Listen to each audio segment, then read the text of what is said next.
Artıq bir neçə gündür ölkə ərazisində qarlı hava şəraiti davam edir. Havanın minimal temperaturu Bakıda və Abşeron yarımadasında 3 dərəcəyə dək enib. Havaların şaxtalı keçməsi ilə əlaqədar kəskin qrip infeksiyası artıb. Qarlı havanın bəzi xəstəliklərə qarşı faydasının olduğunu, bəziləri isə əksinə soyuq havaların virusların yayılmasında rol oynadığını deyir. Bəs soyuq havalarda hansı xəstəliklər yayılır? Onlardan necə qorunaq? Bu barədə Egnews.net saytına professor Adil Qeybulla danışıb. Hesab edirəm ki, pandemiya təcrübəsində xeyli biz vərdişlər əldə etmişik və bu vərdişləri unutmaq, ondan çəkinmək, ona icra edərkən kompleks keçirmək qətiyyən lazım deyil. Bu, yəni maska geyilməsi, məsafə gözlənilməsi, əllərin tez-tez yuyulması, dezinfeksiyası şərt olaraq qalır.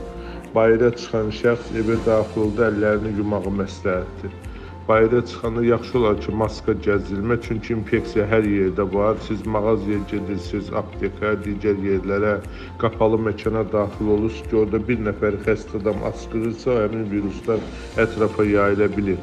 Digər tərəfdən də qapalı mühitdə xüsusilə maskada gəzmək ciddi şərtdir.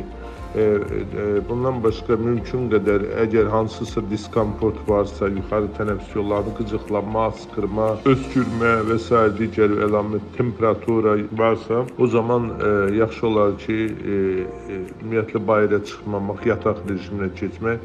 Çünki təkrarı soyuq dərmələr infeksiyanı biraz dərinləşdirir, orqanizmin immun sistemini zəiflədir, xəstəliyin mübarizə imkanı da aşağı düşür.